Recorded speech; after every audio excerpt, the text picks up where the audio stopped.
आज हम लोग हैं कैप सीरीज के वीडियो नंबर 2 में। आज हम डिस्कशन करेंगे बड़ा ही इंटरेस्टिंग और इंपॉर्टेंट टॉपिक कॉलिजन के बारे में। आजकल एंट्रेंस में खूब पूछा जाता है, चाहे जेईई हो या नीट हो, कॉलिजन है क्या, कॉलिजन के कितने पॉसिबल टाइप्स के क्वेश्चन होते हैं, इन सब चीज़ों पे आज हम डिटेल में बात करेंगे। बहुत इंटरेस्टिंग कॉन्सेप्ट है यहाँ। जैसे कॉलिजन के बारे में आप जानते होंगे कि elastic collision, inelastic collision, perfectly inelastic collision. तो यहाँ ले जाके अक्सर एग्जाम वाले क्या करते हैं, बच्चों को फंसाते हैं। कोएफिशिएंट ऑफ रेस्टिट्यूशन देगा, कभी उसी को गायब कर देगा, फाइनल एनर्जी इनिशियल एनर्जी का रिलेशन देगा और ई का वैल्यू निकालने के लिए कहेगा। तो आज हम इन सारे मुद्दों पे बात करेंगे कि कैसे कॉलिजन के प्रॉब्लम को फटाफट सॉल्व किया जाए। तो चलो स्टार्ट कर लेते हैं, कॉलिजन के बारे में बात करते हैं। कॉलिजन अपना टॉपिक है। पहले तो ये कि कॉलिजन होता क्या है। बेसिक कॉन्सेप्ट यही है कि दो बॉडी जिसमें से कम एक चलता हो, दोनों चले और अच्छी बात है, लेकिन कम से कम एक मोशन में हो, अगर एक दूसरे के कांटेक्ट में आएगा, phenomena is named as collision. Two body at least one in motion comes in contact with another, तो ये जो फेनोमेना है ये कॉलिजन कहलाएगा। हो गया, अगर दोनों चला था यार और बढ़िया बात है, दोनों चल रहा है और बढ़िया और मजेदार वाला कॉलिजन होगा।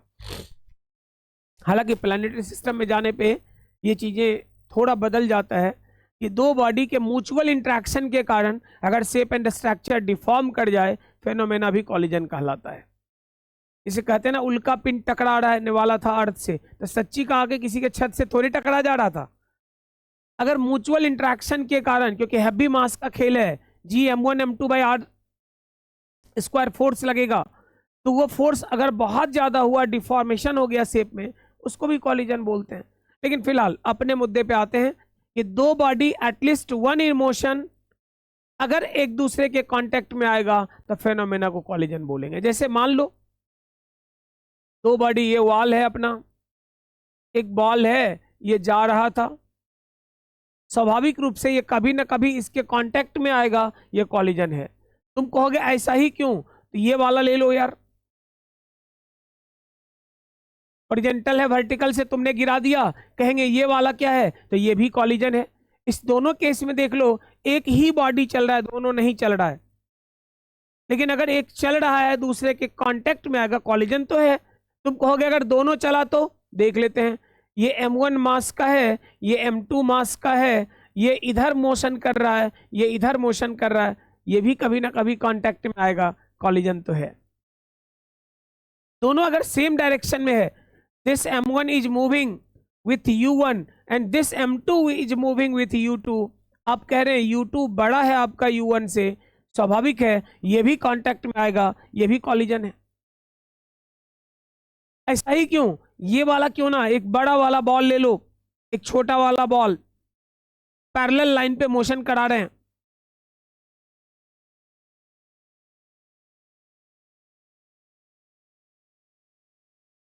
ये दोनों भी आपस में कांटेक्ट में आएगा, दोनों चल रहा था, दोनों कांटेक्ट में आया, फेनोमेना इज कॉलिजन। तो बेसिकली कॉलिजन का बेसिक रूल है, दो बॉडी कांटेक्ट में आए, कम से कम उसमें से एक चलने वाला होना चाहिए, तो ये फेनोमेना कॉलिजन फेनोमेना कहलाता है। तो कॉलिजन क्या है, क्लियर है। अब जिसमें सबसे इंपॉर्टेंट चीज होता है वो है लाइन ऑफ कॉलिजन। इसे कॉलिजन किस लाइन पे हुआ, कॉन्सेप्ट समझो। कॉलिजन, टकराहट, जैसे हम लोग घर के जिंदगी में, मान लो घर में जिंदगी जीते हैं, कभी पापा ने किसी बात पे डांटा कि तुम खेलने नहीं जाओगे, एट दैट टाइम अंदर से अच्छा नहीं लगता, बुरा लगता है, गुस्सा आता है। किस बात के लिए, सिर्फ इस मुद्दे पे टकराहट है तुम्हारे और तुम्हारे पापा के बीच में कि भाई तुम खेलने जाना चाहते हो, वो नहीं जाने देना चाहते हैं, इस मुद्दे पे टकराहट। ऐसा नहीं कि पापा से हर मुद्दे पे टकराहट हो गया तुम्हारा, ये वैचारिक मतभेद हुआ सिर्फ खेलने जाने के मुद्दे पे और किसी बात पे नहीं। तो कॉलिजन का बेसिक मतलब क्या है कि समझिए, हर एक तरह से, हर डायरेक्शन में नहीं। मान लो इधर की तरफ मैं जाना चाहता हूं, ये वाला वॉल मुझे नहीं जाने देने के लिए तैयार है, तो कॉलिजन हुआ। किस किस के बीच, मेरे और इस वॉल के बीच, इस लाइन पे कॉलिजन हुआ। लेकिन इस लाइन पे जरा सोचो, अगर क्या इधर जाने में ये वॉल मुझे रोक रहा है क्या, अगर मैं इस डायरेक्शन में जाना चाहता हूं, क्या ये वॉल रोकेगा? अगर ये वॉल नहीं रोक रहा है, इसका मतलब इस डायरेक्शन के मोशन के लिए कोई कॉलिजन वाला बात नहीं है। तो कॉलिजन का बेसिक कॉन्सेप्ट क्या है कि जिस लाइन पे आप मोशन करने की तैयारी करते हो, अगर उस लाइन पे मोशन ना करने दिया जाए तो वो लाइन कॉलिजन का लाइन कहलाता है। क्लियर है? जिस लाइन पे हम जाना चाहते हैं उस लाइन पे अगर मुझे रोका गया तो वो लाइन ऑफ कॉलिजन कहलाएगा। जैसे मान लो, एक एग्जांपल मैं बोलता हूं, ये वॉल है, मैं इधर जाना चाहता हूं, ये वॉल क्या जाने देगा मुझे? नहीं जाने देगा। इसका मतलब ये नहीं जाने देने वाला ये जो लाइन है हमारा, जिधर हम मोशन करना चाहते हैं, ये हमारा लाइन ऑफ कॉलिजन है। लेकिन इसी वॉल में, ये वॉल यहां खड़ा है, मैं इसके बगल से एकदम सट के इधर की तरफ जा रहा हूं, क्या इस वॉल को कोई तकलीफ है भाई?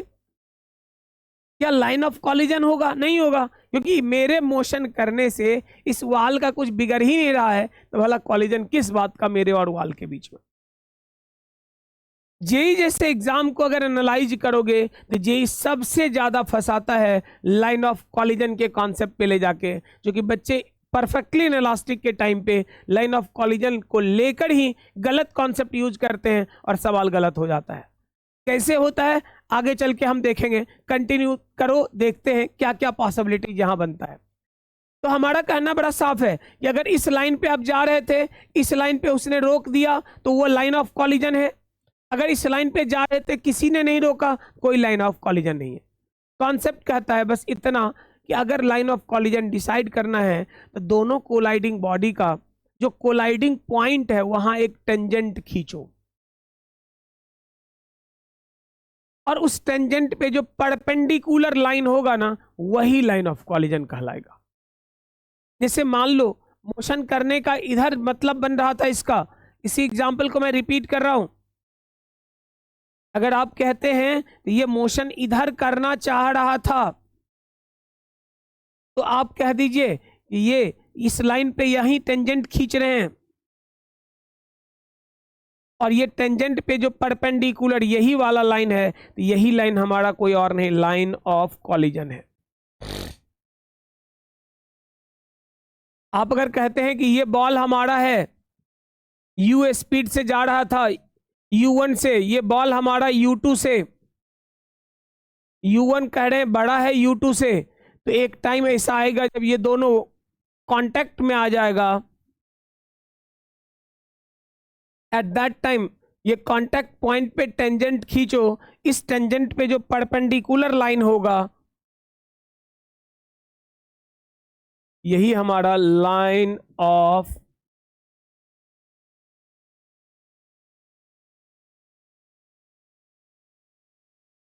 अगर यही चीज सेम चीज अब रिपीट कर रहे हैं, ध्यान देना, ये ग्राउंड सरफेस है मेरा, एक बॉल में यहां से m मास का फेंक रहा हूं,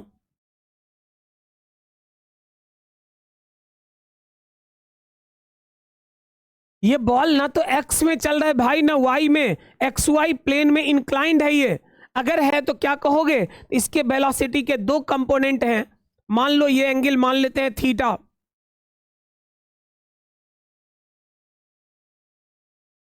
इधर क्या कहोगे, कहोगे u cos थीटा, इधर में क्या कहोगे, दिस इज,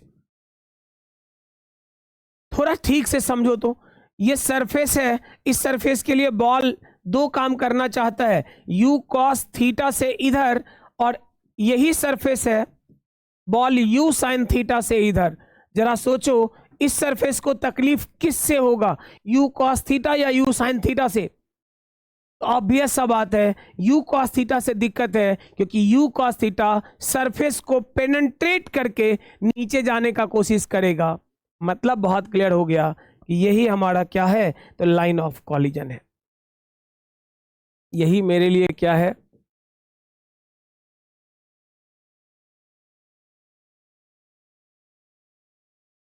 कॉन्सेप्ट पे ध्यान दीजिएगा।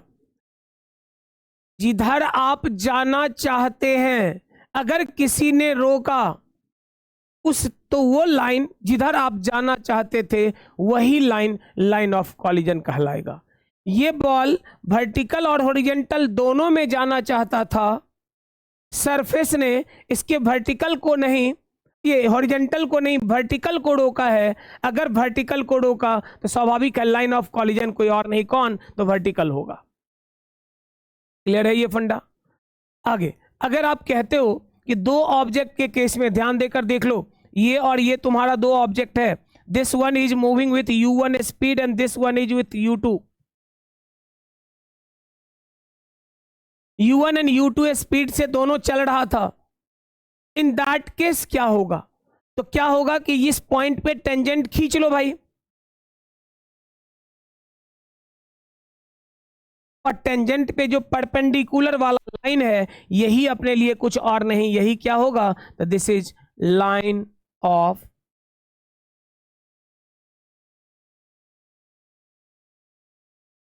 अगर आप कहते हो तो इस लाइन पे ध्यान देकर देखो कि ये लाइन तुम्हारा ये u2 है,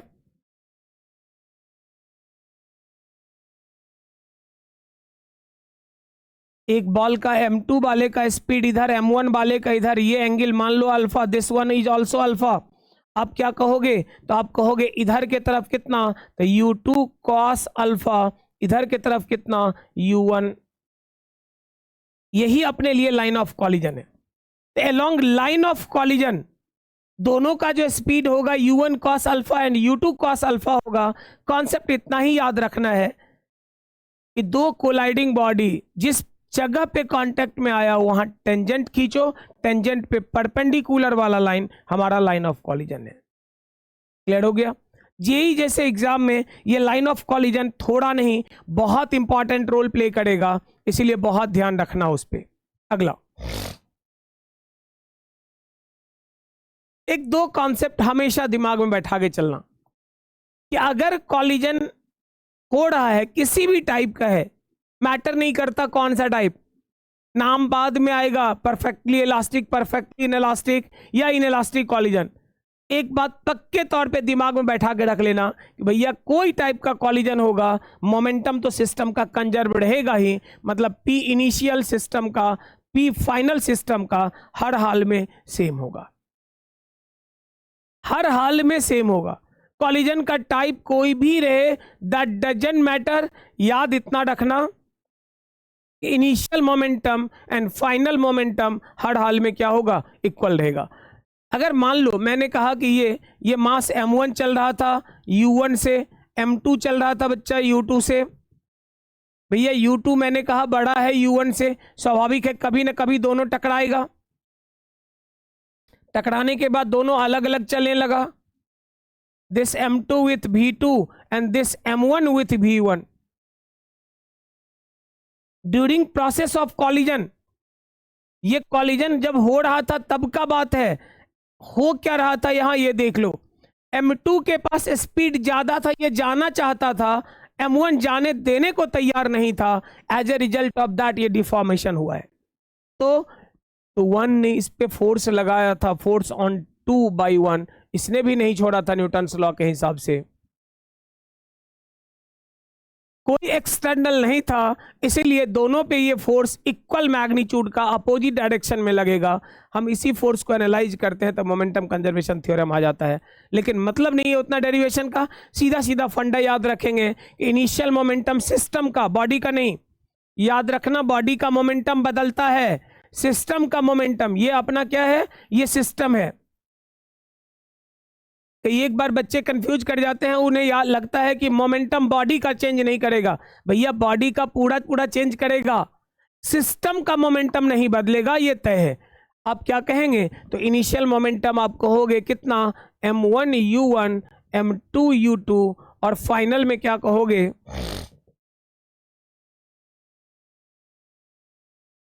तो इस थ्योरम के हिसाब से P इनिशियल P फाइनल हर हाल में equal m1 u1 m2 u2 equals m1 v1 m2 v2 के बराबर होगा। तो हर हाल में क्या होगा? सिस्टम का मोमेंटम जो होगा वो कंजर्व रहेगा, चाहे वो ऑब्लिक कॉलिजन हो या हेड ऑन कॉलिजन हो, ये मैटर नहीं करता। आगे चल के दोनों का टाइप्स भी देखेंगे। इतना ही कॉन्सेप्ट याद रखना कि कॉलिजन नाम आया, कोई फॉर्मूला लगे या ना लगे, एक फॉर्मूला कंपल्सन है कि लगेगा, एंड दैट फॉर्मूला इज, ये पूरे सिस्टम का मोमेंटम हर हाल में क्या होगा, तो कंजर्व रहेगा। क्लियर है? अगला,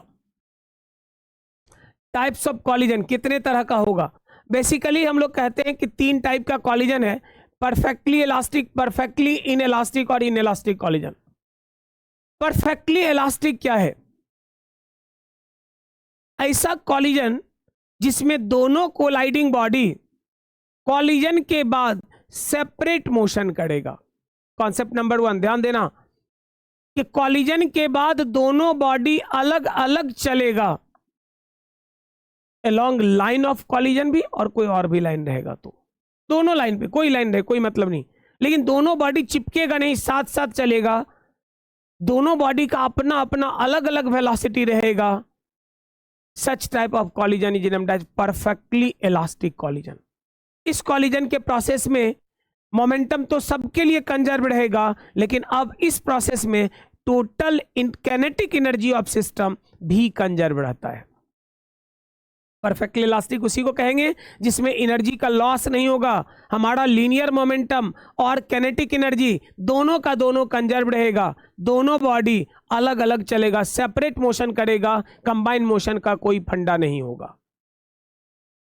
एक इंपॉर्टेंट बात याद रखना कि ड्यूरिंग प्रोसेस ऑफ कॉलिजन, जिस समय टक्कर हो रहा था उस समय थोड़ी देर के लिए बॉडी रेस्ट में आया था, और उस समय जो काइनेटिक एनर्जी था वो पोटेंशियल में कन्वर्ट कर गया, लेकिन तुरंत ही इलास्टिक प्रॉपर्टी के कारण बॉडी अपना ओरिजिनल शेप रीगेन करता है और फिर से दोनों बॉडी को काइनेटिक एनर्जी मिल जाता है।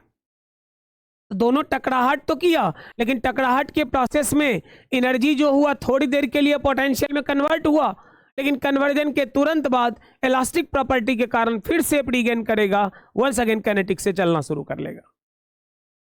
तो परफेक्टली इलास्टिक का मतलब दोनों बॉडी सेपरेटली चलेगा,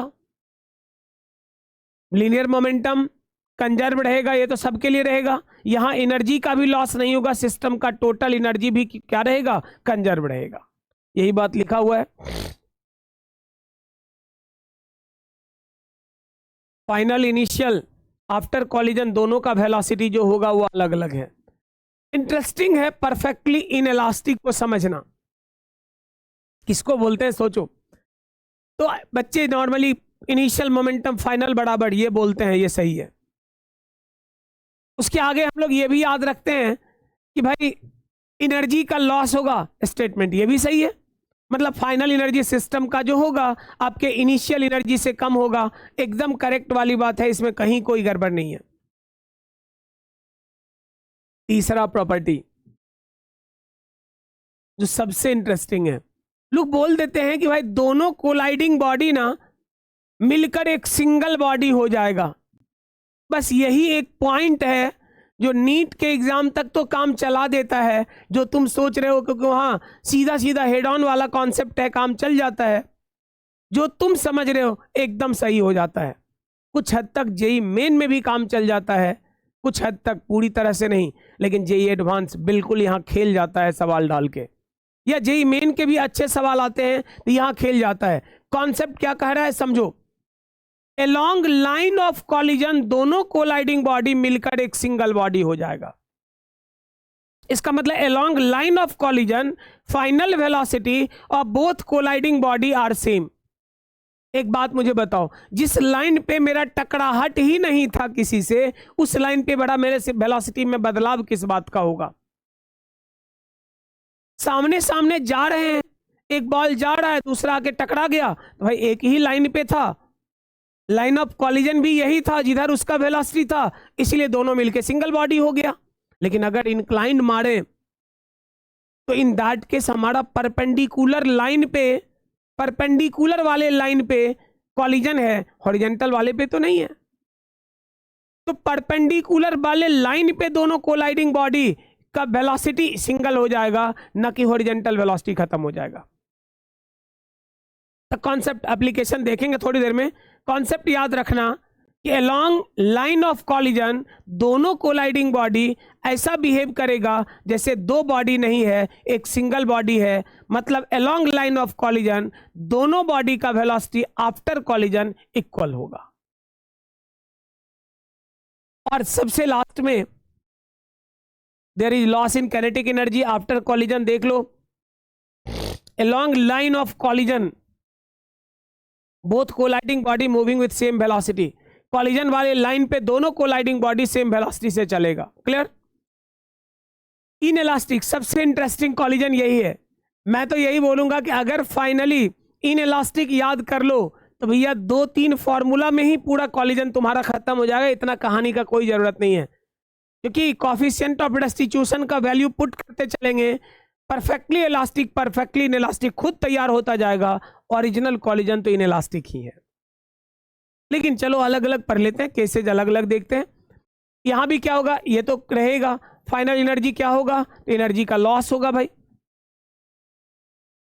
यहां पे दोनों बॉडी सेपरेट चलेगा, दोनों बॉडी अलग अलग चलेगा।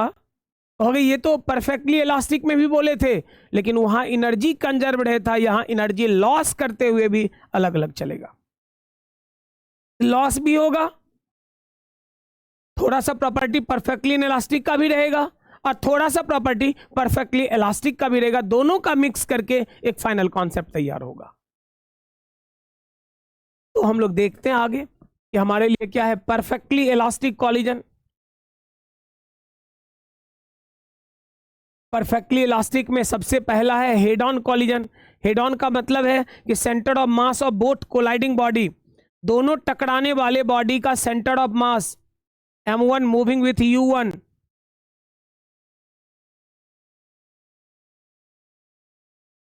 Centre of mass of both colliding body, दोनों टकराने वाले बॉडी का सेंटर ऑफ मास एक ही लाइन पे है। आप कह रहे हैं यहां पे आया,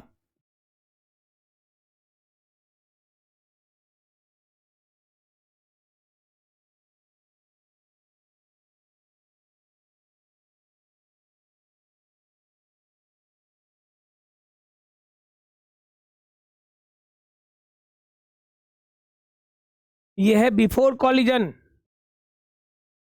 यह है ड्यूरिंग कॉलिजन और यह है आफ्टर कॉलिजन। इसी ड्यूरिंग वाले में कह रहे हैं कि ड्यूरिंग कॉलिजन क्या होगा, तो कैनेटिक एनर्जी कन्वर्ट हो जाता है पोटेंशियल एनर्जी में। फंडा यही रहेगा। इस प्रोसेस में क्या कहोगे, तो कहोगे टोटल मोमेंटम जो होगा, मतलब आप कहेंगे कि m1 u1 plus m2 u2 equals m1 v1 plus m2 v2।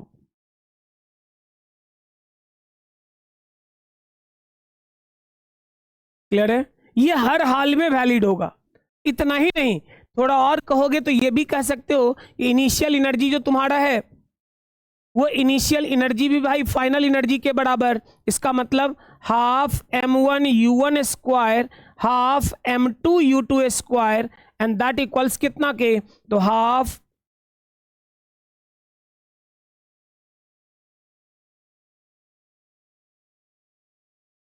इसको जब सॉल्व करोगे दोनों को, हम लोग करेंगे नहीं बस रिजल्ट याद रखेंगे, तो सॉल्व करने पे दो बड़ा इंटरेस्टिंग टाइप का कॉन्सेप्ट आएगा सामने।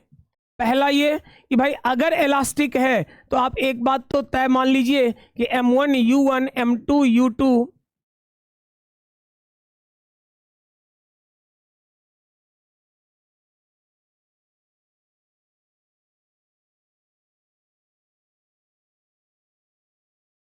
दूसरा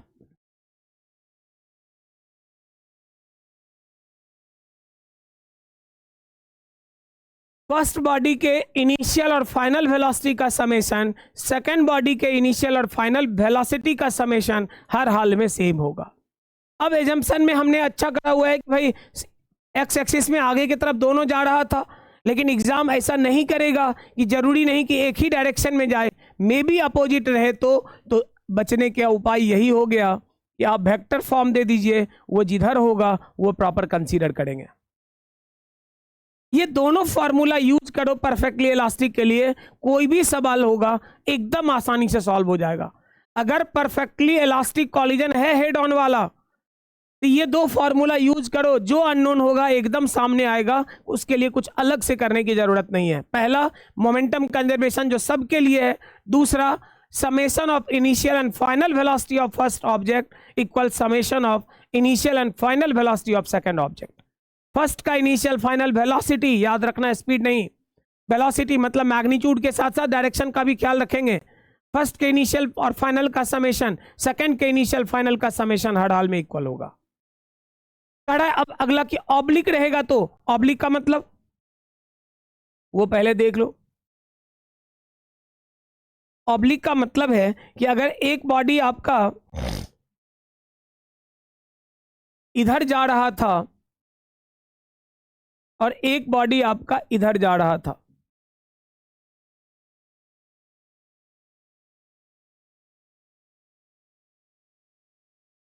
टकराहट तो दोनों में होगा, एकदम टकराहट होगा भाई।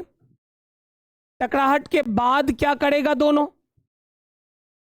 तो टकराहट के बाद दोनों कुछ और नहीं, देख लो यहां मान लो कॉलिजन हुआ, कॉलिजन के बाद दोनों कुछ नहीं करेगा, बस एक काम करेगा, ये अपना इधर जाने लगेगा और ये, क्योंकि ये लाइन ऑफ कॉलिजन है,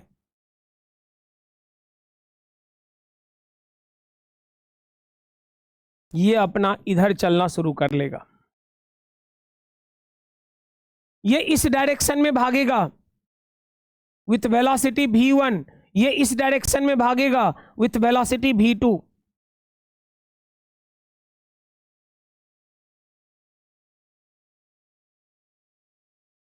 अगर आप कह रहे हो कि ये एंगल अल्फा और आप कह रहे हो ये एंगल इसका बीटा, टकराने के बाद, तो इस टाइप का जो कॉलिजन है, such type of collision is named as oblique collision. एक बड़ा वाला देखो, एक बड़ा वाला बॉल रखो, फुटबॉल वाला बॉल रखिए और बगल से एक छोटा बॉल साइड से फेंको, जब दोनों टकराएगा तो देखोगे एक इधर भागने लगेगा और एक इधर। बहुत प्रैक्टिकल वाला एग्जांपल है ये, यही वाला केस तो है कि दोनों बॉल का सेंटर अगर सेम लाइन पे नहीं है, पैरेलल लाइन पे है, इन दैट केस क्या होगा, तो दोनों अपने रास्ते से अलग अलग डायरेक्शन में जाने लगेगा। अगर जाएगा तो आप कहिएगा यहां भी मोमेंटम कंजर्वेशन होगा? हाँ होगा, बिल्कुल होगा। मोमेंटम कंजर्वेशन में क्या कहोगे? कहोगे m1 u1 m2 u2, ये तो x एक्सिस में है, लेकिन फाइनली अगर बोले तो क्या कहेंगे? तो कह सकते हो m1 v1 m2 है ना,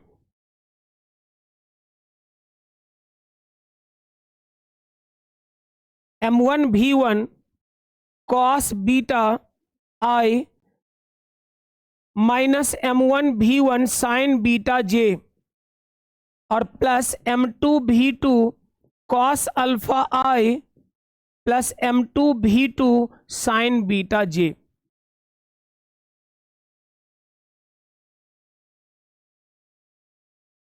बड़ा खतरनाक जैसा कुछ नहीं, सीधा सीधा समझ लो बात। यहां कुछ नहीं करेंगे हम लोग, ये x और y दोनों लाइन पे मोशन कर रहा है, इसका मतलब इसके वेलोसिटी का कंपोनेंट कितना? v2 cos अल्फा इधर, इसके वेलोसिटी का v1 cos बीटा इधर और v1, बस यही बात तो लिख दिए हैं। एक्स वाई दोनों वाला कंसीडर किए हैं। m1 v1 cos beta i, नीचे की तरफ था m1 v1 sign beta j, यही बात इसके लिए भी। तो x और y दोनों में है, momentum is a vector quantity, proper direction consider करेंगे, जिधर की तरफ चल रहा था पूरी तरह से उस लाइन को कंसीडर करते हुए आई जे के फॉर्म में लिख देंगे, जो होगा वो हमारा आंसर देगा। तो चाहे वो हेड ऑन कॉलिजन का मामला हो या ऑब्लिक कॉलिजन का मामला हो, मोमेंटम कंजर्वेशन हर हाल में वैलिड होगा। एक्स एक्सिस का बात करो, वाई का बात करो, दोनों के लिए ये कॉन्सेप्ट काम करेगा। क्लियर है? अगला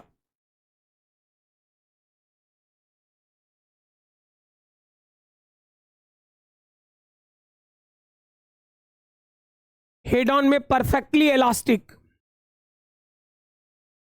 यही केस अभी डिस्कस कर रहे थे कि हेड ऑन में परफेक्टली इलास्टिक कॉलिजन के लिए अगर बात करें तो क्या कहेंगे? तो मोमेंटम कंजर्वेशन होगा, u1 से चल रहा है, u2 से चल रहा है, ड्यूरिंग कॉलिजन में, यहाँ पे कॉलिजन जब होगा उस समय कहोगे तो कुछ नहीं, सारा काइनेटिक एनर्जी किसमें, तो थोड़ी देर के लिए पोटेंशियल में कन्वर्ट हुआ, फिर इलास्टिक प्रॉपर्टी के कारण शेप रिगेन किया और ये चलना शुरू कर लिया।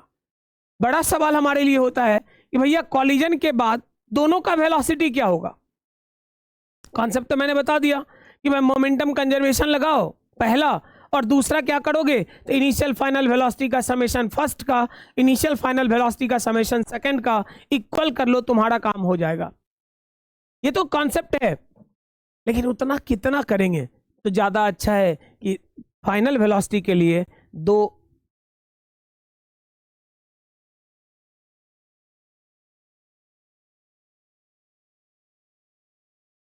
MTR मारो टोटल रट्टा, कुछ दिमाग नहीं लगाना, डेरिवेशन पे टाइम किल मत करना, सीधा कॉन्सेप्ट है, याद रखो, अप्लाई करो, आंसर लाओ, खेल खत्म।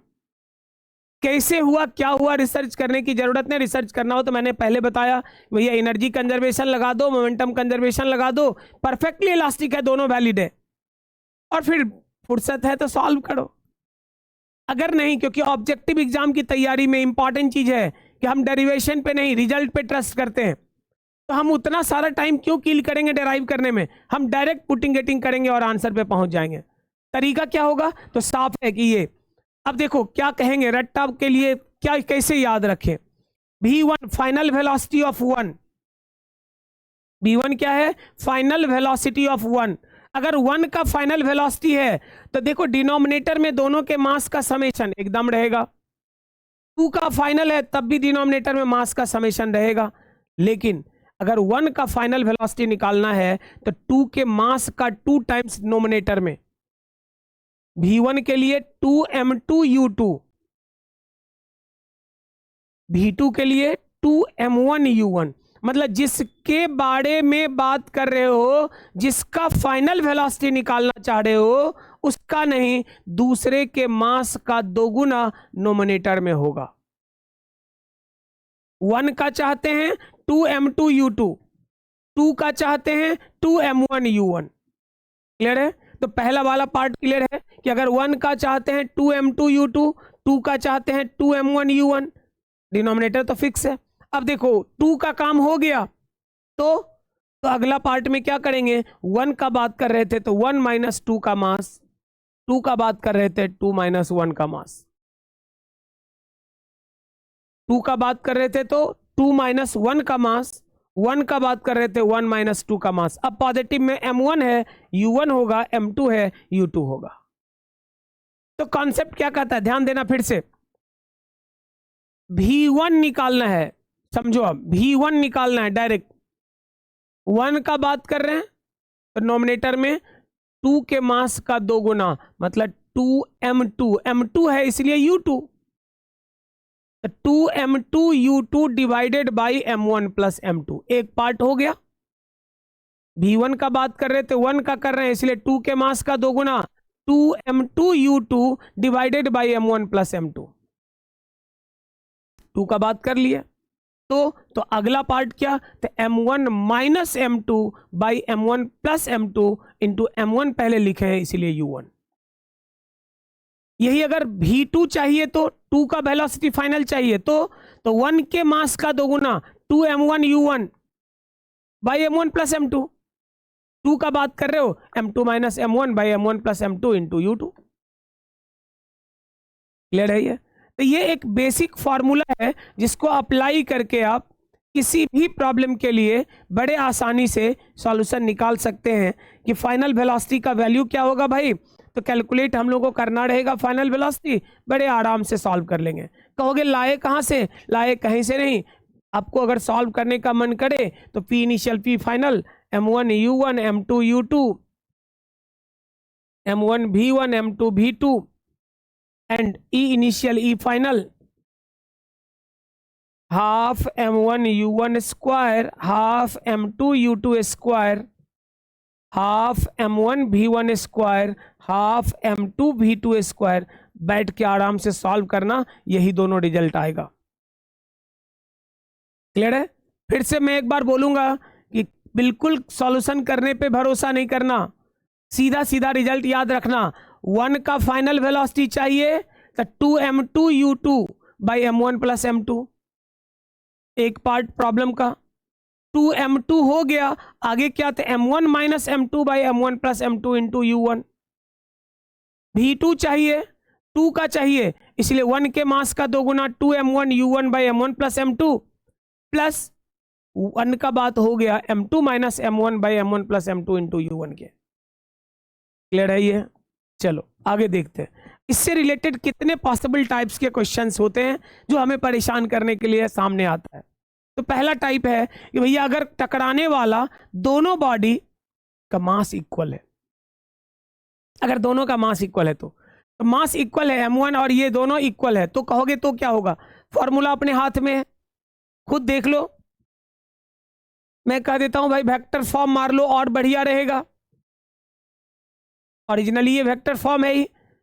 अगर मास इक्वल है तो v1 के लिए देखते हैं 2mu2 बाई 2m, क्योंकि दोनों ये मास और ये मास अगर इक्वल है तो यहां m लिखोगे, यहां भी m लिखोगे, m माइनस m तो 0 हो गया। इसका मतलब हो गया कि v1 जो हो गया u2 के बराबर। ध्यान देना, 1 का फाइनल वेलोसिटी 2 के इनिशियल वेलोसिटी के बराबर हो गया। इसको थोड़ा देख लो, ये क्या दे रहा है भाई, अगर यहां रिजल्ट लिखे इसको लेके तो क्या कहोगे, v2 इक्वल्स कितना, 2mu1 बाई 2m, और यहां m माइनस m, मतलब ये तो इसका मतलब ये कैंसिल हो गया। v2 का वैल्यू जो होगा, ये तो बड़ा कमाल का रिजल्ट आया। 1 का फाइनल वेलोसिटी 2 के इनिशियल के बराबर और 2 का फाइनल वेलोसिटी 1 के इनिशियल के बराबर। मैं नहीं बोल रहा हूं, रिजल्ट बता रहा है। 1 का फाइनल 2 के इनिशियल के बराबर, 2 का फाइनल 1 के इनिशियल के बराबर, मतलब वेलोसिटी का अदला बदली कर लेता है। दोनों पार्टिकल वेलोसिटी एक दूसरे के साथ एक्सचेंज कर लेगा अपना। क्लियर है? दोनों पार्टिकल क्या करेगा, तो वेलोसिटी एक दूसरे के साथ एक्सचेंज करेगा। 1 अपना वेलोसिटी 2 को देगा, वेलोसिटी नॉट स्पीड, और 2 अपना वेलोसिटी 1 को दे देगा। एग्जांपल देख लो भाई, टकराहट अगर होना है तो टकराहट इस तरह का है, यहां इसका नाम A, इसका नाम B रखते हैं, नेम है। ये U1 चल रहा था बच्चा 10 मीटर पर सेकंड से और U2 चल रहा था 15 से। आफ्टर कॉलिजन, टकराने के बाद velocity of A, velocity of B, दोनों अपना वेलोसिटी अदला बदली कर लेगा। मतलब A चलने लगेगा कितना से, A का पहले कितना था तो 10 था, A का पहले 10, B का पहले 15। टक्कर होने के बाद B अपना A को दे देगा, A अपना B को। क्यों? क्योंकि दोनों का मास इक्वल है। तो A का जो फाइनल होगा वो 15 हो जाएगा और B का फाइनल। कितना अलग सा और अजीब सा कॉन्सेप्ट है, देख लो। अगर बात करें, ये चल रहा था A और ये कह रहे हैं B, ये चल रहा था 5 मीटर पर सेकंड से और ये चल रहा था 20 मीटर पर सेकंड से। भाई टकराहट तो होगा, अगर दोनों का मास इक्वल है टकराहट तो होना है। आफ्टर कॉलिजन कहोगे तो आफ्टर कॉलिजन, ध्यान देना, वेलोसिटी A फॉरवर्ड जा रहा था, B बैकवर्ड आ रहा था, वेलोसिटी का एक्सचेंज होगा। मतलब A 20 से बैकवर्ड चलने लगेगा और B 5 से पूरी तरह से वेलोसिटी ही अपना एक दूसरे को ट्रांसफर कर देगा। स्पीड नहीं, वेलोसिटी ट्रांसफर करेगा। मैग्नीट्यूड के साथ साथ डायरेक्शन भी एक से दूसरे में ट्रांसफर हो जाएगा पूरा प्रोसेस में। देख लो, अगर मान लो हम लोग ये कहते हैं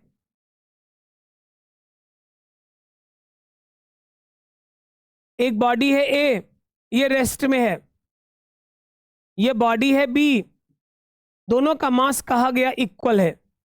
दिस इज रनिंग विथ कितना से 10 मीटर पर सेकेंड से। स्वाभाविक है टकराहट होगा। आफ्टर कॉलिजन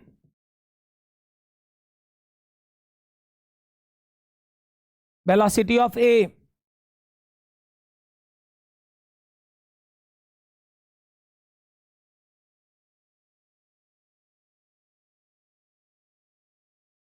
जैसे ही टकराएगा, टकराने के तुरंत बाद बी रेस्ट में आ जाएगा और ए दौड़ना शुरू करेगा विथ ए स्पीड 10 मीटर पर सेकंड से।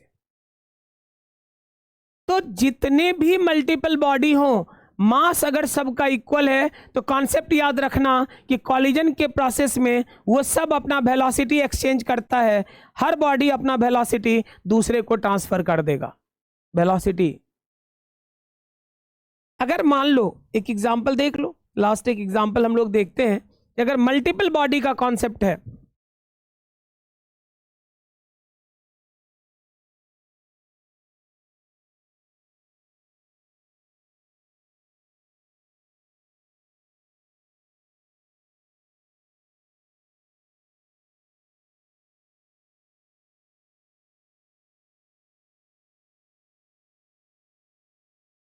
ये सारा रेस्ट में है, बस ये चल रहा था 10 मीटर पर सेकंड से, सबका मास इक्वल है।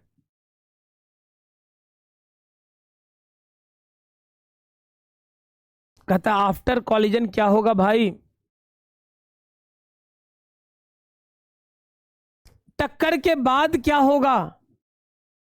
कह रहा है टकराने के बाद कुछ नहीं। देखो ई जब डी से टकराएगा तो ई रेस्ट में आ जाएगा, वेलोसिटी डी को देगा। वो वेलोसिटी लेकर डी आगे बढ़ा, सी से टकराएगा, अपना वेलोसिटी सी को देगा, डी रेस्ट में आएगा, सी बी को देगा, बी ए को देगा। मतलब आफ्टर कॉलिजन ए मोशन में रहेगा और बी सी डी ई क्या करेगा? तो रेस्ट में आ जाएगा।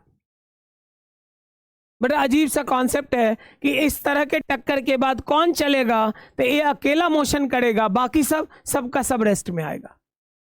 क्लियर है ये फंडा?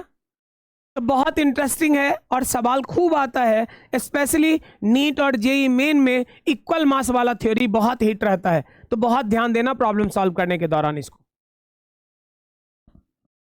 अब कहा कि अगर M1 मान लो आगे वाला बॉडी का मास यार बहुत ज्यादा है, पीछे वाला बॉडी बहुत कम मास का है, तो एक चलती हुई ट्रेन आगे से, उससे आके मॉस्किटो टकरा जाए पीछे से, वही वाला तो बात है कि अगर आगे वाला का मास बहुत ज्यादा है, पीछे वाला का बहुत कम, तब क्या होगा? अगर ऐसा हुआ तो क्या होगा देख लो। M1 बहुत ज्यादा है, इस फॉर्मूला को थोड़ा सा ठीक से लिखो। V1 को हम लोग कहते हैं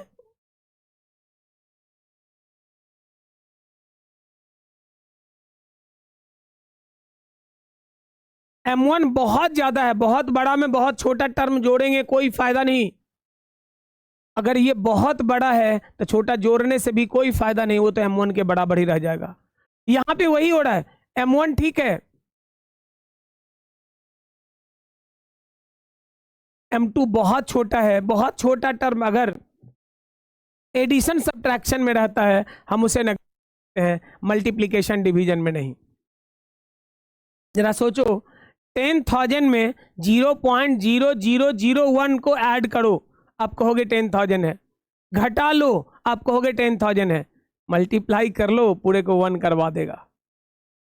तो मल्टीप्लिकेशन डिवीजन में छोटे वाले टर्म का बहुत वैल्यू है, लेकिन एडिशन सब्ट्रैक्शन में कोई वैल्यू नहीं है यार, इसलिए छोटा टर्म है, नेग्लेक्ट करके निकल गए। आप कह सकते हैं कि इस केस में क्या होगा? तो V1 इक्वल्स कितना?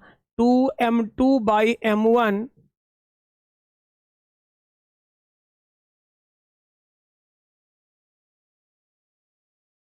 आप खुद देख लो ना। अगर M1 आपने कहा बहुत बड़ा है तो यार ये वैल्यू इतना छोटा होगा कि अप्रॉक्स 0, इसका मतलब V1 का वैल्यू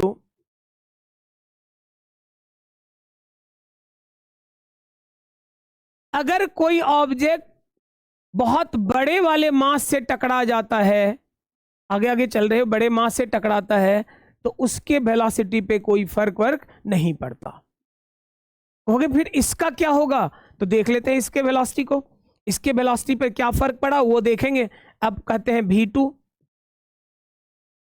देख लो 2m1 u1 by m1 plus minus m1 by m1, इसका मतलब हुआ कि v2 का वैल्यू 2u1 माइनस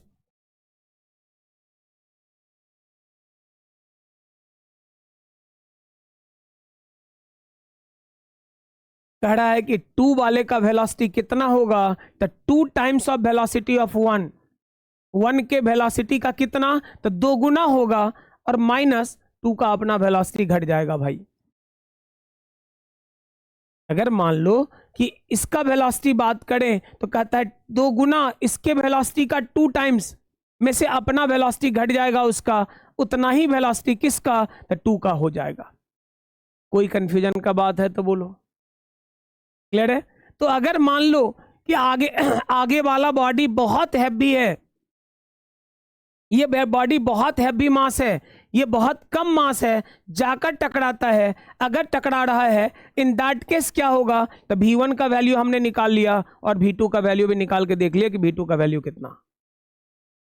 अगला केस देख लो, अगर कहते हो नहीं m2 ही बहुत ज्यादा है, यही वाला मास बहुत हैवी है, पीछे से जो चल रहा था वही मास बहुत ज्यादा है, तब अगर बहुत ज्यादा है तो देख लो, इस केस में ये भी देख लो।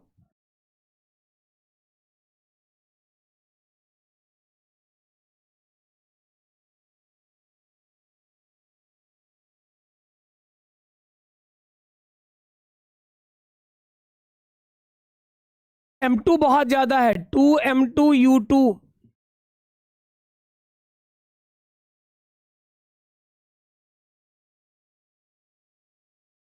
आप कहोगे v1 का वैल्यू 2u2 माइनस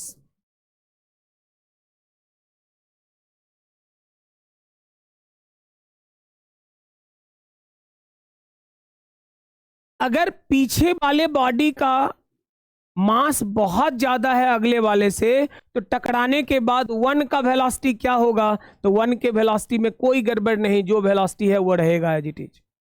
नहीं, 1 के वेलोसिटी पे फर्क पड़ेगा। क्या फर्क पड़ेगा 1 के वेलोसिटी में, तो आप खुद देख लीजिए, 2 टाइम्स ऑफ किसका, तो इसके वेलोसिटी का, माइनस अगर मान लो if m1 initially at rest, कहोगे v1 कितना,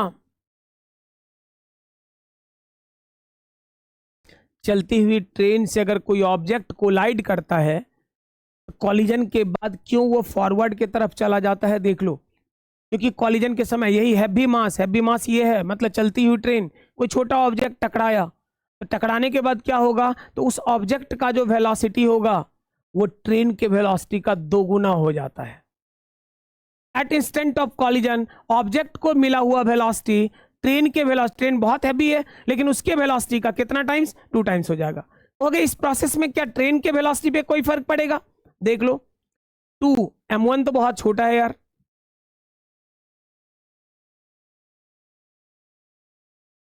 m2 बाई m2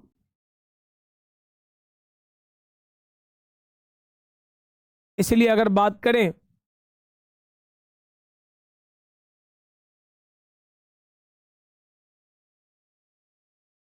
ये तो आप कह रहे हैं अप्रॉक्सीमेटली 0 के बराबर, इसका मतलब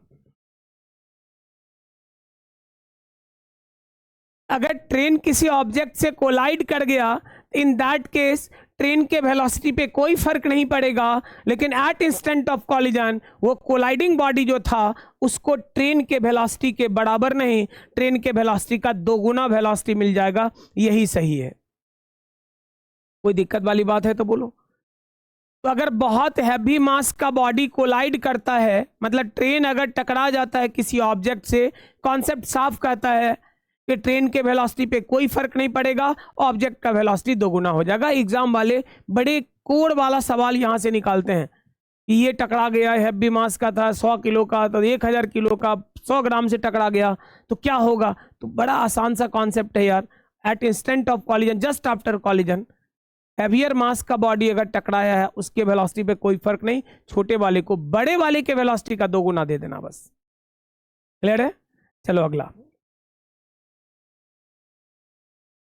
कहते हैं ऑब्लिक हेड ऑन कॉलिजन, जो थोड़ी देर पहले डिस्कशन कर रहे थे कि मान लो ये इधर जाने लगा, थोड़ी देर पहले बता ही दिए हैं। तो यहाँ ध्यान इतना ही रखना है कि भाई एनर्जी कंजर्वेशन होगा, मोमेंटम कंजर्वेशन होगा, लेकिन सबसे इंपॉर्टेंट बात कि दोनों अलग अलग लाइन पे चलने लगेगा, लेकिन ये एंगल का समेशन हर हाल में कितना डिग्री, तो 90 डिग्री के बराबर। अगर आप कहते हैं मोमेंटम कंजर्वेशन तो हम एक्स वाई दोनों ये प्लेन में चलने लगा, इसलिए कह दो v2 cos beta, v2 sign beta, v1 cos alpha, v1 sine alpha. External नहीं है कोई तो P initial P final, initial momentum क्या कहोगे, m1 u1 m2 u2।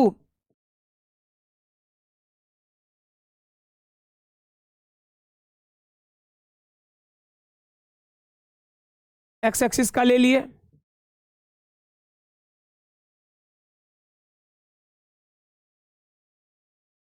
हो गया। एक्स में ही क्यों लिए, वाई में नहीं होगा? मैं तो बोल रहा हूं वाई में भी होगा भाई।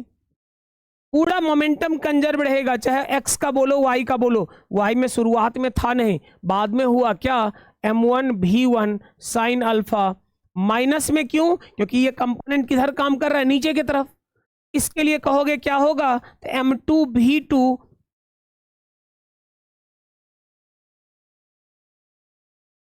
एक और अपने हाथ में है, एनर्जी कंजर्वेशन अप्लाई करना है तो ये अप्लाई कर दो, half m1 u1 square, half m2 u2 square, half m1 v1 square, half m2 v2 square.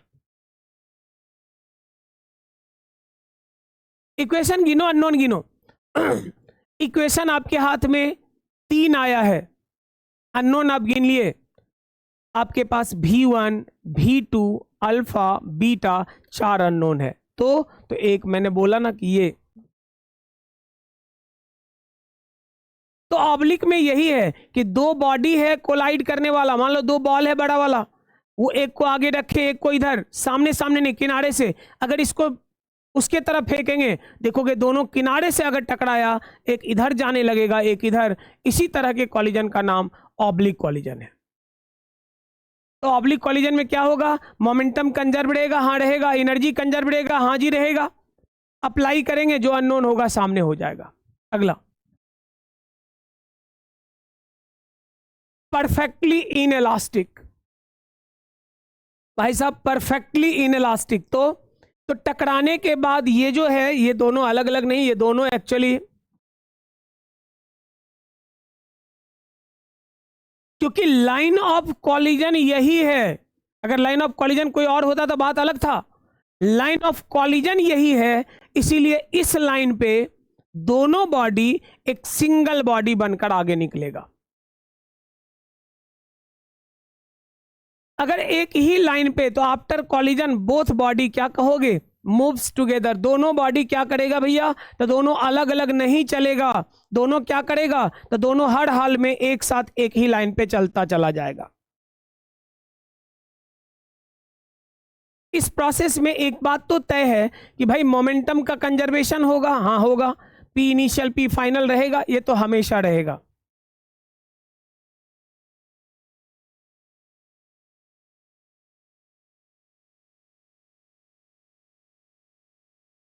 Concept बस इतना ही रखना, लाइन ऑफ कॉलिजन। डिसीजन देख लो, ये जब टकराने वाला था, बीच का स्टेज में दिखाता हूं यहां, ये जब टकराने वाला था,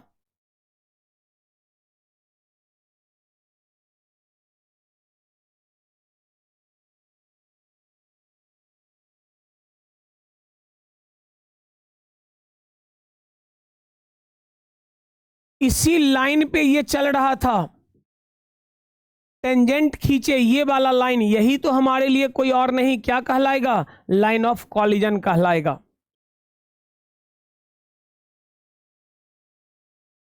यही टकराहट का लाइन है और बॉडी चल भी उधर ही रहा था। अगर वेलोसिटी कॉलिजन वाले लाइन पे था तो स्वाभाविक है उस लाइन पे दोनों को मिलके एक सिंगल बनना है, तो दोनों मिलके एक सिंगल बन गया। अगर सिंगल बन गया फाइनल वेलोसिटी है, मोमेंटम कंजर्वेशन लगाकर हम कैलकुलेट कर देंगे क्या होगा। तो इस प्रोसेस में याद रखना कि एनर्जी हर हाल में एनर्जी का लॉस होगा, फाइनल एनर्जी इनिशियल एनर्जी से कम होगा। कितना कम होगा थोड़ी देर में हम कैलकुलेट करके देखेंगे कि क्या होगा। क्लियर है? Calculation of final velocity and loss in kinetic energy. अभी तुरंत हम लोग देखें ये फाइनल वेलोसिटी अगर कहोगे तो कह सकते हो कितना,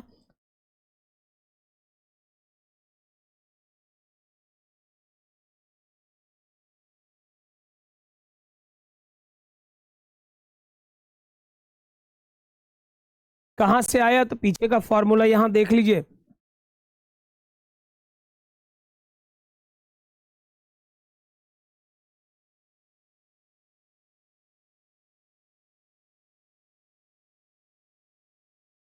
वेक्टर फॉर्म इसलिए दे दिए हैं कि जरूरी नहीं कि सेम डायरेक्शन में, अगर मान लो एक इधर से जा रहा था एक इधर से आता तो अगर डायरेक्शन अपोजिट होता तो अपोजिट वाला लेना पड़ता, तो माइनस होता साइन बीच में।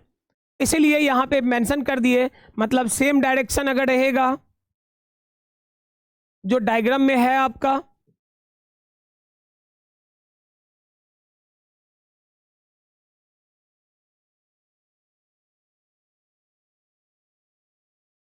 तो आप क्या कहेंगे, तो फाइनल वेलोसिटी कितना, तो m1 u1 m2 u2, और यही अगर कह लोगे अपोजिट डायरेक्शन,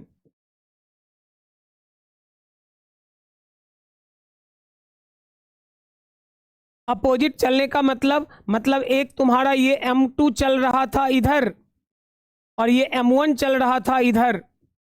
कहोगे अब क्या करें, तो कुछ नहीं, m2 u2 minus m1 u1, इसलिए मैंने वेक्टर लिख दिया कि भाई जैसा रहेगा तुम वैसा करना।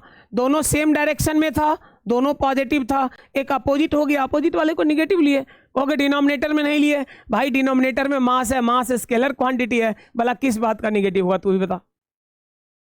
क्लियर है? अब अगर फाइनल वेलोसिटी मुझे पता है तो हम लोग क्या कहेंगे, तो हम एक इंटरेस्टिंग कॉन्सेप्ट पे बात कर लेते हैं, सिस्टम का initial energy half m1 u1 square half m2 u2 square, final energy half m1 plus m2 into भी, कहां से, तो यही वाला भी उठा के पुट करोगे। अब अगर कहते हैं कि लॉस होगा तो कितना, तो कहेंगे energy final minus energy initial, घटा के देखिएगा फॉर्मूला आपका यही आएगा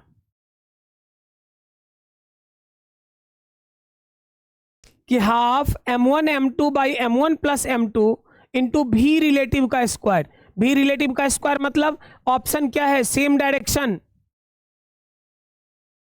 सेम डायरेक्शन के लिए अगर कहेंगे आप तो क्या कहिएगा, तो डेल्टा के इक्वल्स कितना, माइनस, माइनस बताता है कि लॉस है, product of mass by 2 into m1 plus m2,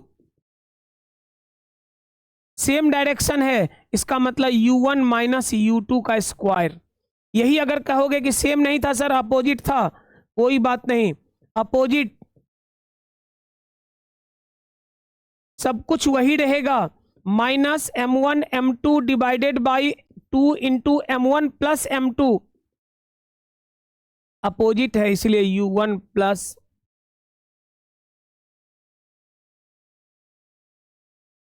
opposite direction था वेलोसिटी ऐड हो गया रिलेटिव में, सेम डायरेक्शन था वेलोसिटी सब्ट्रैक्ट हो गया।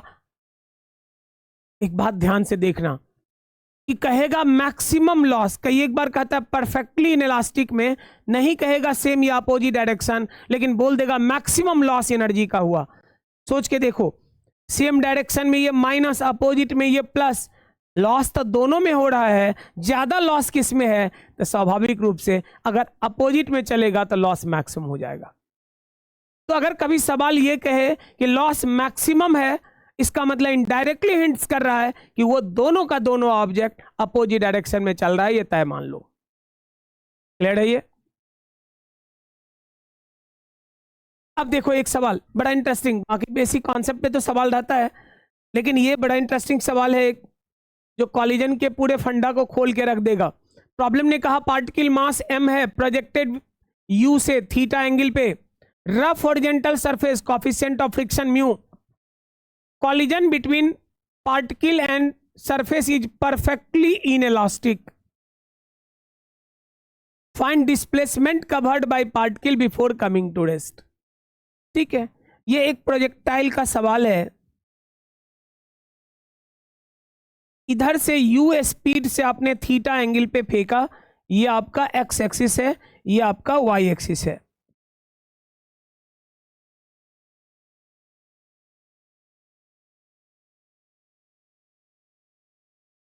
कह रहा है कि रेस्ट में आने के पहले कितना दूर चलेगा, परफेक्टली इलास्टिक है,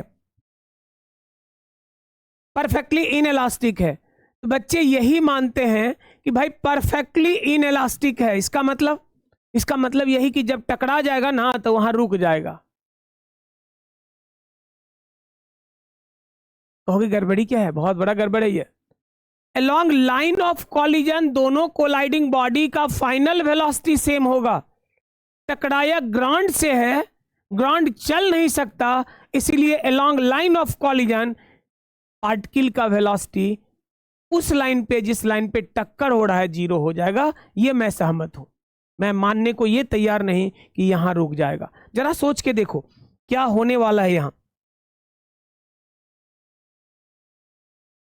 हम लोग तो यही जानते हैं भाई, जिस एंगल पे फेंका गया प्रोजेक्टाइल पड़ोगे उसी एंगल पे स्ट्राइक करेगा। तो इसके वेलोसिटी का दो कंपोनेंट होगा भाई, एक होगा u cos थीटा और दूसरा होगा u sin थीटा। ये तुम्हारा लाइन ऑफ कॉलिजन है और टक्कर भी तुम्हारा किससे? तो जमीन से है। ग्राउंड का वेलोसिटी जीरो, इसका मतलब टकराने वाले लाइन पे इस ऑब्जेक्ट का वेलोसिटी जीरो हो गया, ये फैक्ट है। मतलब वर्टिकल लाइन पे ये नहीं चलेगा, ये सच है, लेकिन ब्लॉक यहां रुक जाएगा, ये बात गलत है। क्यों? क्योंकि जरा सोचो, इस लाइन पे टक्कर ही नहीं हो रहा था, तो इस लाइन पे तो ये चलना शुरू करेगा, और जब ये चलना स्टार्ट किया तो फर्दर क्या होगा? तो एक ब्लॉक चल रहा है भाई, कितना से? जैसे ही चलना शुरू किया वैसे ही इस पे रिटार्डेशन चालू हो जाएगा फ्रिक्शन के कारण। Mu m g friction, retardation जो लगेगा वो म्यू जी के बराबर। वेलोसिटी है आगे के तरफ, रिटार्डेशन है पीछे, तो कहीं ना कहीं जाके रुकेगा। कहां? तो यही डिस्टेंस आप स्टॉपिंग डिस्टेंस है, that is u cos theta का square, v square equals u square plus 2as, वही वाला फॉर्मूला लगाए हैं। अगर स्टॉपिंग डिस्टेंस का डायरेक्ट फॉर्मूला याद है तो u square divided by 2 into retardation होता है, अगर नहीं तो आप अप्लाई कर लेना।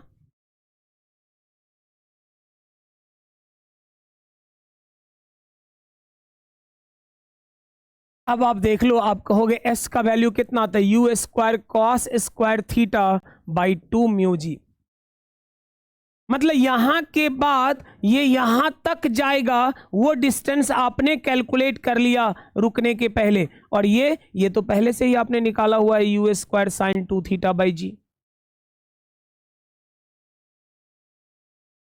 इसका मतलब रुकने के पहले टोटल डिस्टेंस अगर बोला जाए कि कितना कवर कर लिया, तो दैट इक्वल्स आर प्लस कितना? तो u square cos square theta by 2 mu. बहुत इंटरेस्टिंग और बहुत दमदार सवाल है जेई का पूछा हुआ। इनइलास्टिक कॉलिजन का जो हम मतलब समझते हैं ना, जहां टकराया वहां एक हो गया, उसके अगेंस्ट बहुत जबरदस्त वाला ये सवाल है कि वो पूरा फंडा ही गोल कर देता है। तो आपको ध्यान देना है कि जहां टकराया वहां एक नहीं हो जाएगा। अलोंग लाइन ऑफ कॉलिजन दोनों कोलाइडिंग बॉडी एक सिंगल बॉडी जैसा बिहेव करने लगेगा। क्लियर? चल आगे देखते हैं।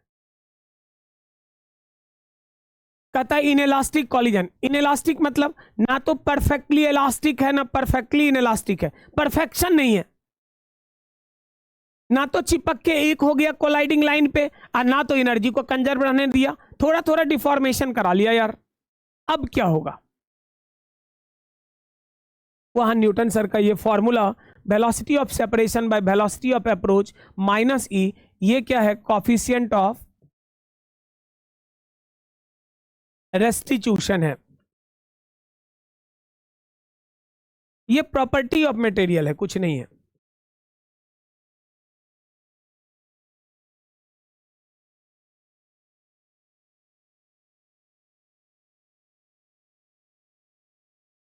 जो बॉडी टकराता है ना, उस बॉडी का, स्टील का बॉल टकराएगा तो अलग होगा, रबर टकराएगा अलग होगा, प्लास्टिक का बॉल कोलाइड करेगा ग्राउंड से अलग होगा। तो ये बॉडी जो कोलाइड कर रहा है, उस दोनों बॉडी के इलास्टिसिटी पे डिपेंड करने वाला ये मटेरियल का प्रॉपर्टी है।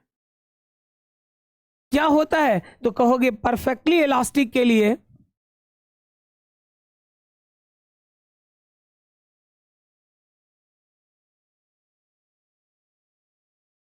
परफेक्टली इनइलास्टिक के लिए इसका मतलब है कि इलास्टिक के लिए क्या होगा,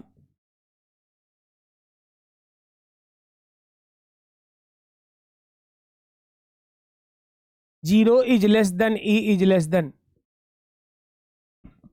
अगर 1 हो गया तो परफेक्ट इलास्टिक, अगर 0 हो गया तो परफेक्टली इनइलास्टिक, 0-1 के बीच में रहा इनइलास्टिक कॉलिजन है वो। तो कहता है न्यूटन सर क्या बोले, सेपरेशन वेलोसिटी, सेपरेशन मतलब जिससे वो अलग हो रहा है, अप्रोच मतलब जिससे एक दूसरे के क्लोज आ रहा था, दोनों का ratio negative of coefficient of restitution के बराबर होगा। न्यूटन थ्योरी में ये दिया हुआ है। बस सावधानी यहां यही बरतना है कि सेपरेशन में किससे घटाओगे, मर्जी तुम्हारी, 1 से 2 को घटाओ या 2 से 1 को। बस ध्यान देना, नोमिनेटर में जिससे घटाओगे डिनोमिनेटर भी उसी से घटाना पड़ेगा। जैसे मैंने लिखा v1 माइनस v2, तो डिनोमिनेटर में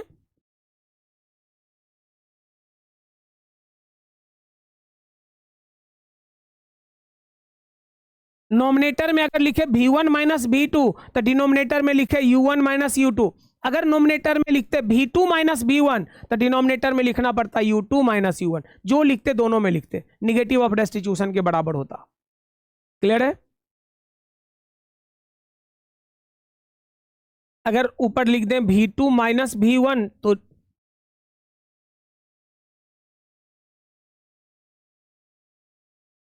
अब इसको सॉल्व करके फाइनल वेलोसिटी के लिए कैलकुलेशन करते हैं। क्लियर? तो हम लोग उतना कुछ करते नहीं है इस कॉलिजन के लिए, सीधा सीधा रट्टा याद रखते हैं कि अगर मान लो कि कॉफिशिएंट ऑफ रेस्टिट्यूशन मुझे दिया हुआ है, या कभी कभी वही निकालना है। कई एक बार बोल देगा क्या सिस्टम का फाइनल एनर्जी इनिशियल वाले का 1/4 है, तो बताइए रेस्टिट्यूशन का कॉफिशिएंट कितना है। भाई फाइनल वेलोसिटी मिलेगा तब ना एनर्जी, हालांकि एनर्जी के लिए भी मैं डायरेक्ट फॉर्मूला बता दूंगा अभी, लेकिन अगर वेलोसिटी मिल जाए तो बहुत आसान हो जाएगा एनर्जी कैलकुलेट करना। इसीलिए फाइनल वेलोसिटी कैलकुलेशन कैसे करेंगे, तो कुछ नहीं, जो फॉर्मूला आपका था वही फॉर्मूला है। थोड़ी देर पहले क्या देखे थे ये ध्यान दो, तो पढ़े थे 2-1 के लिए देख रहे हैं, इसीलिए m2 u2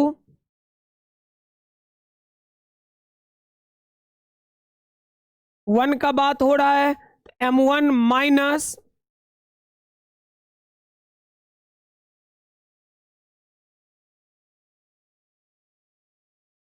यही था ना। इसी में थोड़ा सा मॉडिफाई करो, ये 2 जो था भाई ये हट जाएगा, 2 के जगह क्या करोगे तो 1 प्लस ई लिख देना, और यहां पे अब ये हो गया सब के लिए फॉर्मूला। अब देखो अगर ई का वैल्यू 1 कर दिए, 1 + 1 2, अगर ई का वैल्यू 0 कर दिए, देख लो रिजल्ट, ये इनइलास्टिक का रिजल्ट हो जाएगा तुरंत, परफेक्टली इनइलास्टिक का।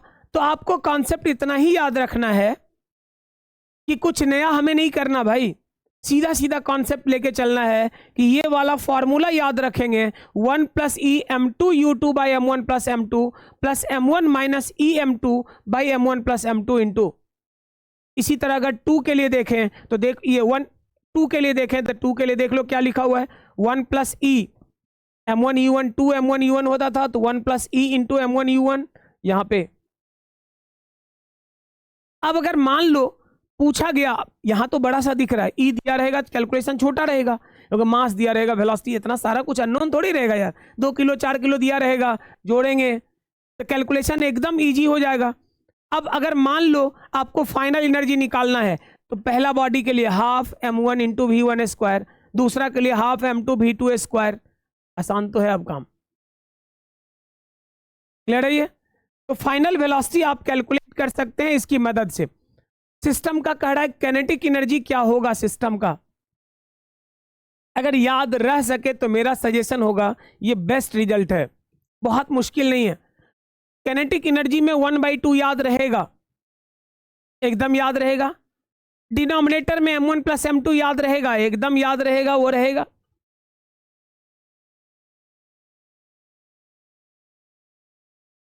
प्लस छूट गया,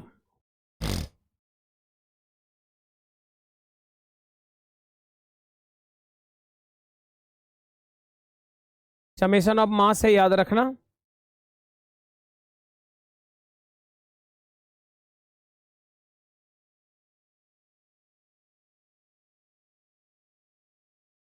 यहां भी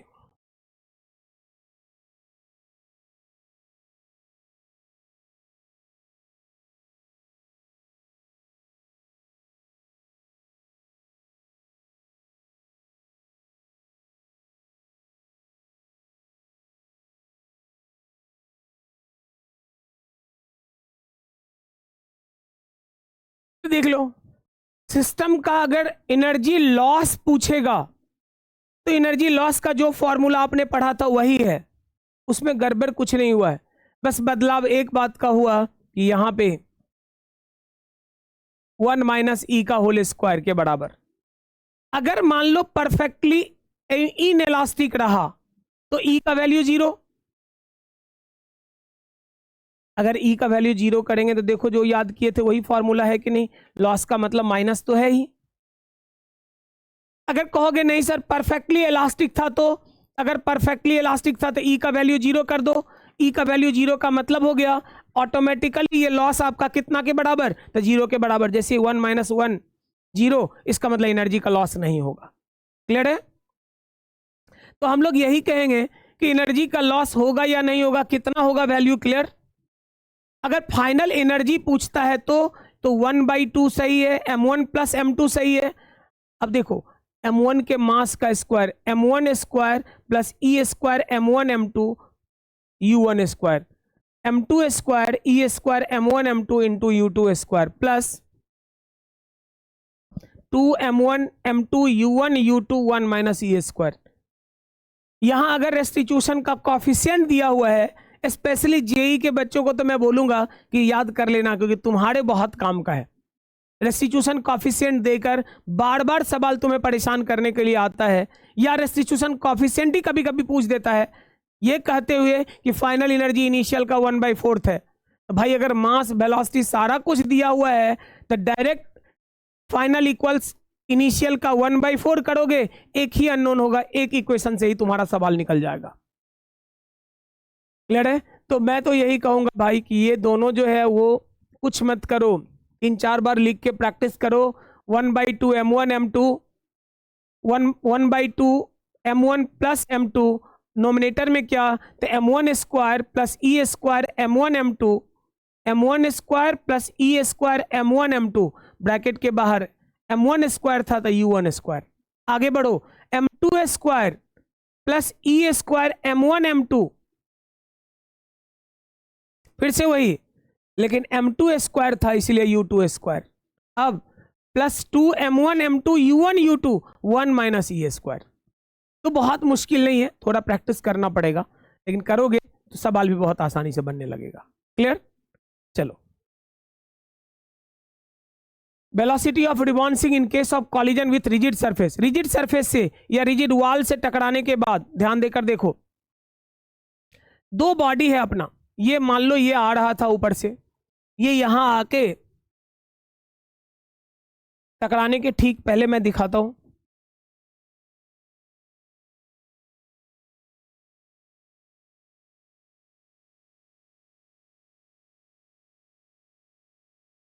यहां बॉडी दो है,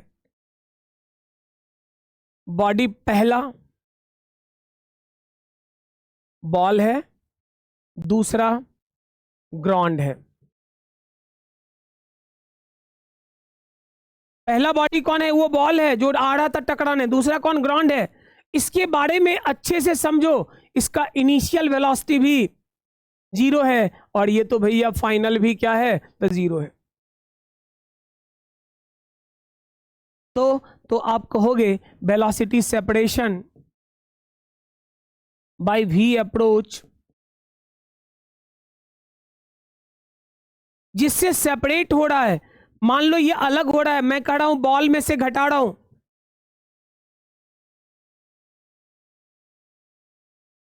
मैंने कहा था फ्रीडम है आपको, किसी से किसी को घटाइए।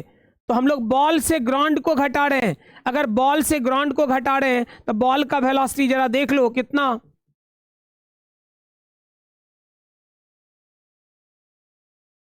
Separation final. अप्रोच बॉल का इनिशियल माइनस यू ग्राउंड का, तो इसका मतलब भी का वैल्यू।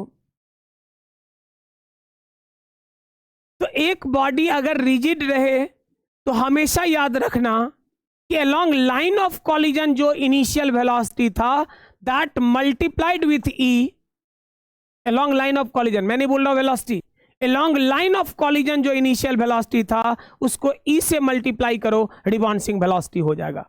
मतलब वेलोसिटी ऑफ रिबॉन्सिंग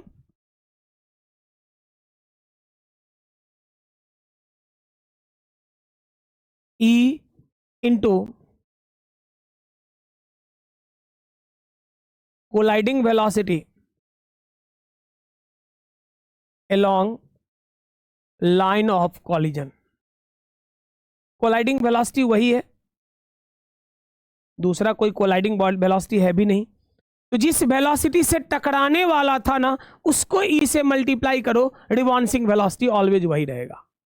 क्लियर है? आगे कड़ा पार्टिकल जेंटली रिलीज किया गया और आपको कहा गया कि बताओ ना कि इस बार टोटल डिस्टेंस कितना कवर करेगा और कितना टाइम टोटल लगेगा मोशन का, अगर रेस्टिट्यूशन कॉफिशिएंट ई है। तो यहां यू से टकराया तो अभी पढ़े वो ई यू से रिबॉन्ड करेगा, यहां जाते जाते वेलोसिटी 0, फिर ये लौटेगा यार, लौटने के ठीक पहले यहां तो ई यू रहेगा, फिर ई से मल्टी, अब देखो यहां टकराने वाला वेलोसिटी यू था तो मल्टीप्लाई हुआ ई यू रिबॉन्सिंग में, यहां टकराने वाला ई यू है इसलिए रिबॉन्ड कितना से करेगा?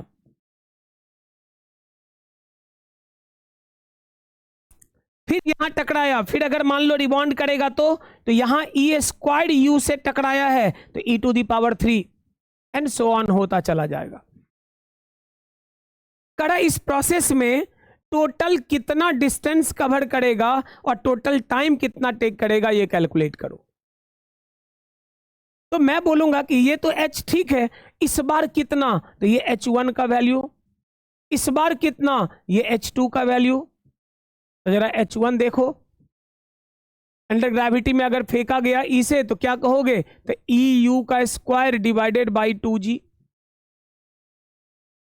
मैक्सिमम हाइट का फॉर्मूला यही तो है। कहोगे h2 कितना?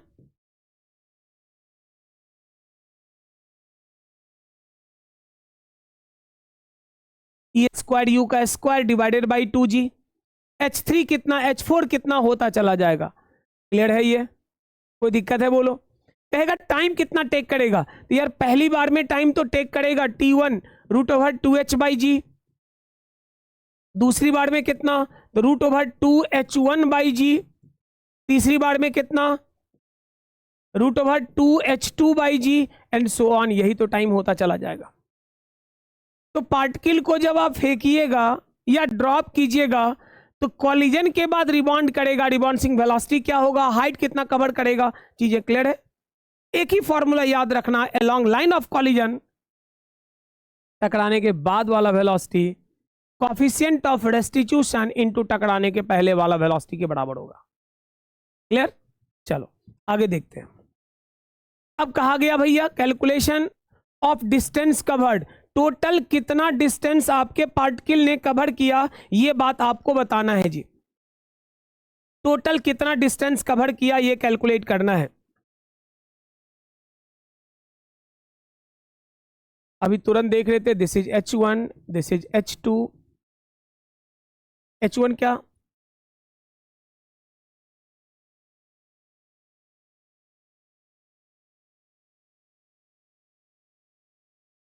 H2 क्या,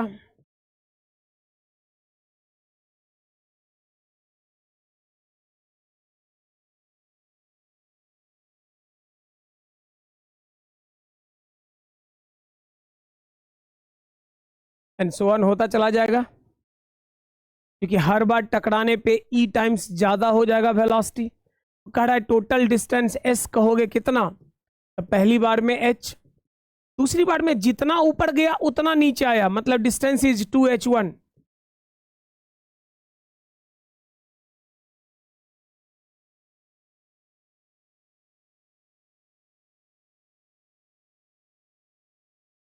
जितना रहेगा उन सबको जोड़ते चले जाओ टोटल, तो सबको अगर जोड़िएगा तो लिख सकते हैं H, तो ठीक है 2E² U²/2G को क्या कहोगे,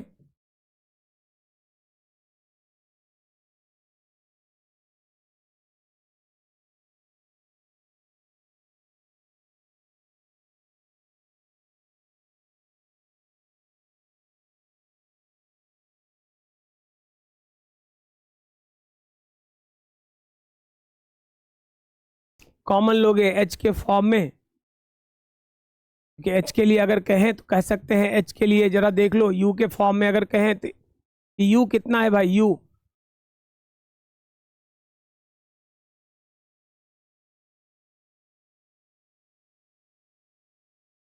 अगर गिरा है यहां से तो U का वैल्यू तो यही होगा √2H/G, ये √2GH के बराबर। अगर √2GH पुट करोगे, हटाओ इसको,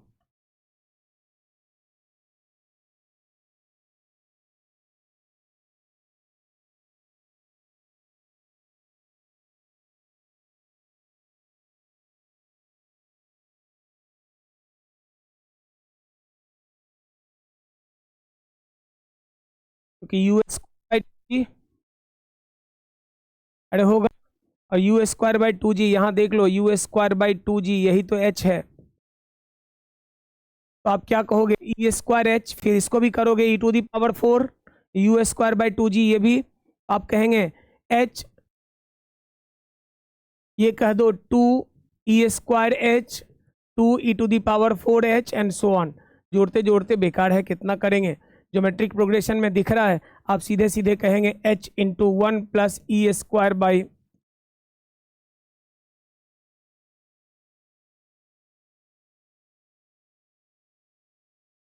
जब सॉल्व करोगे तो जो रिजल्ट आएगा वो रिजल्ट यही होगा। तो ज्यादा कुछ करना नहीं है, रट्टा यही याद रखना है, कैसे हुआ क्या हुआ दिमाग भी नहीं लगाना ज्यादा इस पे। अगला है calculation of time of motion, खेल वही है, यहां अगर टाइम कह रहे थे तो ये टाइम कितना √2H/G, ये कहोगे कितना टाइम लगेगा भाई, तो √2H1/G, H1 कितना,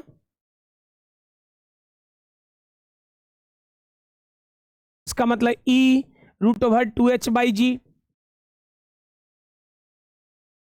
एंड सो ऑन होता चला जाएगा। थोड़ी देर पहले कैलकुलेट करे थे, तो कहेगा टोटल टाइम कितना, तो टाइम का वैल्यू कितना, तो T1,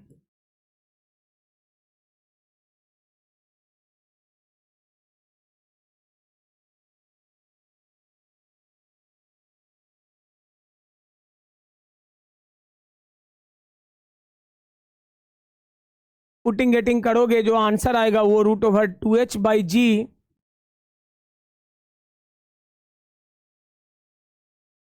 1 + E 1 - E के बराबर होगा। क्लियर है, तो ये सब जो रिजल्ट है बहुत कम पूछा जा रहा है आजकल, लेकिन सिलेबस में है, अगर याद रखोगे तो बड़ा आसान हो, बड़ा अच्छा होगा, आसानी से सवाल तुम्हारा बन जाएगा। हालांकि पिछले 6-7 साल पे में अगर देख लो तो जेई नीट ने इस पे सवाल डाले नहीं है, लेकिन कह नहीं सकते कि 27 में क्या करेगा, प्रोबेबल तो है ही, इसलिए ध्यान देना। क्लियर, अगला प्रॉब्लम ने कहा पार्टिकल को थीटा एंगल पे फेंके हैं, ठीक है फेंक दीजिए।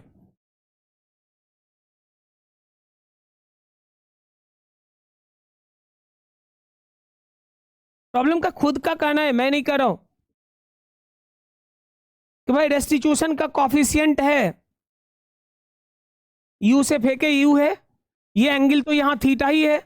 अगर थीटा है तो देख लो दो बात है, पहला कि इधर वाला कंपोनेंट तो समझ रहे हैं हम लोग कि यू कॉस थीटा हुआ, इधर वाला कंपोनेंट कितना, तो यू साइन थीटा। क्योंकि इसे रिबॉन्ड्स करना है इसलिए रिबॉन्ड करते समय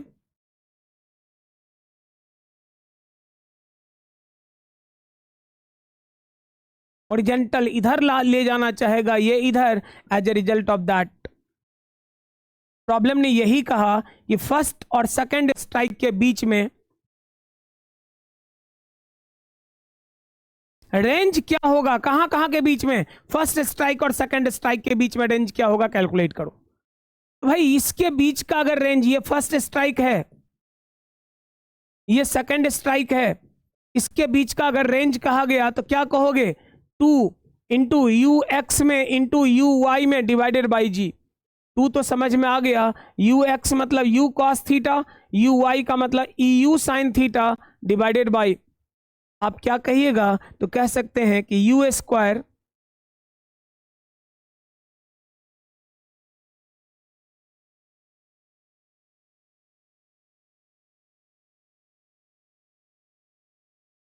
इसका मतलब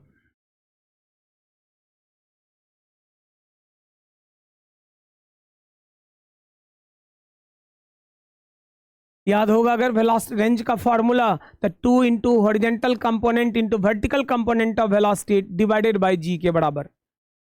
तो पहली बार में अगर किया तो देख लो, पहला बार में आर, दूसरा बार में ई इंटू आर, तीसरा बार में ई स्क्वायर आर, चौथा बार में ई टू दी पावर 4। इसका मतलब nth टाइम्स में अगर कहा जाए तो सीधे याद रखना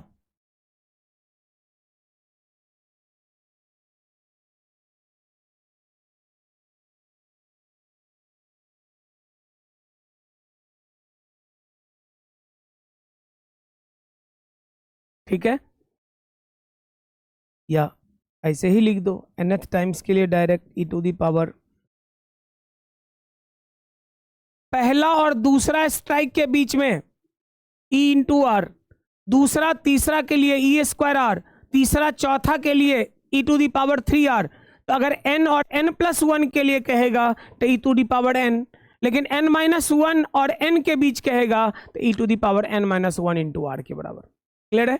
तो कॉलिजन का कॉन्सेप्ट यही था। कॉलिजन से रिलेटेड जो सवाल है लगाओगे बड़ी आसानी से सॉल्व होगा, ट्राई करो, प्रॉब्लम का टाइप्स मैं भेजूंगा। लेकिन इंपॉर्टेंट चीज क्या है ना कि कॉलिजन वाले सवाल को सॉल्व करने में एनर्जी कंजर्वेशन एंड मोमेंटम का खूब यूज होता है। जो भी प्रॉब्लम्स आएंगे सिर्फ कॉलिजन से नहीं होंगे, कॉलिजन में बार बार हम लोग देखें हर जगह मोमेंटम और एनर्जी इन्वॉल्व है। अब एनर्जी डायरेक्ट भी दे सकता है, कभी स्प्रिंग से लगा के देगा, कभी स्ट्रिंग से, तो वो वर्क पावर एनर्जी का एनर्जी वाला पार्ट क्लियर रखना, सारा सवाल आसानी से सॉल्व होता चला जाएगा। अगली बार अगले टॉपिक में, कैप के अगले टॉपिक में हम लोग मिलते हैं।